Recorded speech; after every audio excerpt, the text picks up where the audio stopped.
Ok, alors suite ça spoil. L'histoire d'un mec qui fait des vidéos sur internet et qui un jour s'est dit, et si je faisais des vidéos dans lesquelles je spoil des films? Du coup, après plusieurs épisodes, il a eu l'idée de proposer aux gens de choisir eux-mêmes les prochains films à spoiler. Et si je propose aux gens de choisir eux-mêmes les prochains films? Bref, après avoir reçu moultes et moultes propositions, il conclut cette intro beaucoup trop longue en se disant, et si je les faisais toutes en une seule vidéo?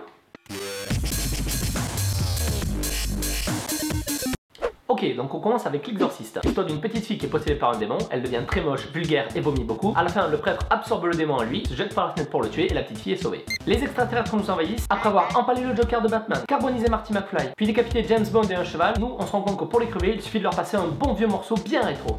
Pour faire simple, présent, passé, puis futur donc présent, puis un nouveau futur et de nouveau passé donc présent. Sauf qu'à la fin, la DeLorean du Doc elle repart en volant. Tu mates le volant? C'est le mien, perso, je l'ai acheté à l'époque. Ok, donc dans celui-là, il y a des Chinois déguisés en Père Noël qui viennent braquer des banques. Le flic et le chauffeur du taxi les traquent et les arrêtent. Enfin, à la fin justement, Nicky avait caché les diamants de Willy le Borgne dans son sac de billes. Du coup, la maison des Goonies elle est pas vendue, les Fratelli retournent en prison et Choco adopte Sinoc. Godefroy arrive à retourner dans le passé et sauver la princesse, mais sans Jacouille qui lui renvoie la place Jacquard, son petit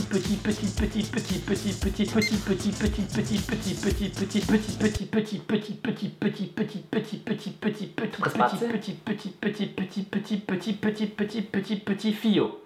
Ok, donc en fait à la fin, JC arrive à caser son pote Steph avec Nadine. C'est un avion? C'est un oiseau? Non, c'est juste un super héros qui va se battre pendant 2h20 avec un super méchant et le tuer tout simplement en lui craquant la nuque. Deux mecs qui font des parodies de films pour remplacer des cassettes qu'ils ont niquées dans un vidéoclub. À la fin, le FBI détruit les cassettes à cause des droits d'auteur, l'immeuble est racheté par la ville et le vidéoclub va être détruit. Kevin Spacey est Kaiser Soze, Bruce Willis est un fantôme, Bella est une connasse. À la fin, tous les Expendables s'en sortent vivants, et même le mec qui les a trahis s'excuse et réintègre la bande. Vous avez les couilles, sergent! Dans celui-là, il y a d'autres gros bonhommes américains qui eux vont construire des robots pour péter la gueule à des monstres et au final les buter à coups de bombes nucléaires dans leur gueule. Vous avez plus de couilles, sergent! À la fin, Barbossa se fait tuer, les pirates maudits redeviennent de simples pirates, Jack Sparrow lui doit être pendu et il arrive à s'échapper. En fait, DiCaprio, c'est lui le patient 67. Eh oui! Depuis le début, les médecins lui font faire un Cluedo géant car il est devenu totalement niqué dans sa tête après avoir buté sa femme qui avait noyé leurs 3 gosses. Les 4 pierres sont dans le ventre de Schtroumpf-Diva. On apprend alors que le feu ça brûle, l'eau ça mouille, le vent ça... Bref, le 5e élément c'est Bilou, elle sauve l'humanité, Bruce Willis la belle. À la fin, le grand-père meurt, le frère reparle et la fille perd son concours de beauté, mais c'est pas grave car pour la consoler, Bruce Willis la belle. C'est l'histoire d'un journaliste et son avocat qui vont à Las Vegas. Ensuite, pour résumer simplement, mescaline, herbe, LSD, cocaïne, marijuana, poppers, acide, adrénochrome, éther, shit, crystal meth, bœuf, opium, morphine, codéine, GHB. Et pour finir, il reprend l'avion et retourne à Los Angeles. 6 personnes sont enfermées dans un cube sans savoir pourquoi ni comment. À la fin, il ne doit en rester qu'un. Pour sauver Marlon, taper 1. Pour sauver Brandon, taper 2. Non, en fait, à la fin, ils meurent tous dans le cube sauf Otis.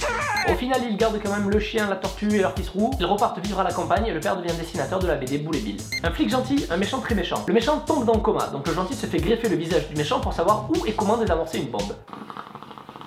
Le méchant sort du coma et se fait greffer lui aussi le visage du gentil. À la fin, le gentil tue le méchant, récupère son visage et se le refait greffer.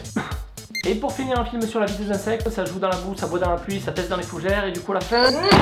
Putain de grillon de merde qui me fait chier depuis le début.